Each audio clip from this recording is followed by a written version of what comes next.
I wish I had you in my life a while ago, and so that you'd be able to sort of like, what sort of clues what sort of clues could you look out with to make sure that you weren't at that level of burnout? I think one of the main things is feeling stress, like chronic stress in the workplace often for burnout. Because when we're under chronic stress, our system is being depleted like all the time.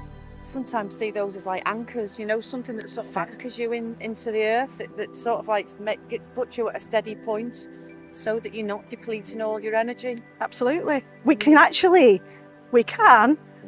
receive the energy from the earth, and if we do that, we're receiving that natural energy, and of course we're clearing those cobwebs away with the wind, aren't we, in the sea? But by doing that, we're resetting that barometer, as we talked about earlier, and we can work within certain envelope of energy. And that's what's important, because I absolutely do not believe we should be making ourselves ill to make a living. We shouldn't have to do that. We shouldn't have to do that. So it's a case of doing what we love, doing what our purpose is. And obviously, for most people that I know, it's soul-led purpose. We have a purpose. We want to make a difference in the world. I get that. But without taking our personal energy, we need to top up and give from the excess. So that's the only way that we're going to be able to sustain it. I guess it's knowing how to live from your heart and not to live from the restraints that are put on us. Exactly. And that we are led to believe the things that we need to do. Inside, being inside, I think we're guided to spend a lot of time inside. And what we're hearing from you is that it's about getting out, and it's about feeling that freedom, and it's about that expansion and that growth of your own energy, and to be able to understand that barometer of self. People struggling just with everyday tasks purely because that's their normal. But is it normal? I would say it isn't normal. No, it shouldn't be normal. But sometimes you forget when you're in it.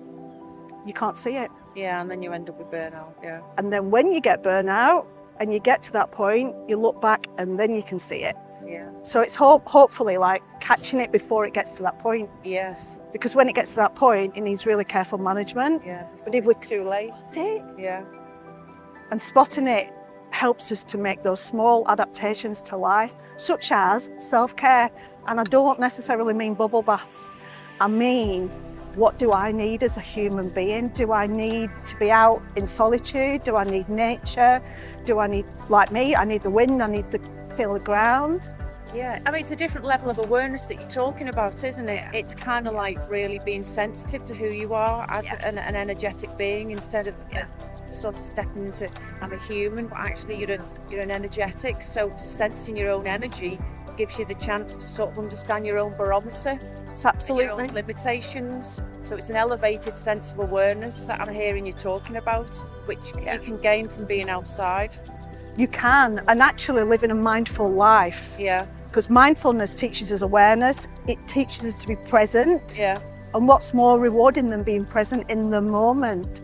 Not worrying about tomorrow or what's going to happen in the future, not ruminating on what happened in the past or any mistakes or errors that we made, but actually going, what's in this moment, like you and I having this conversation, being fully present in the moment is a beautiful experience.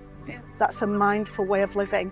And that is really, really important when we come to stress management, allowing control over ruminating and unhelpful thoughts. Power of now. Without a doubt, the power of now. So much power in the present, absolutely.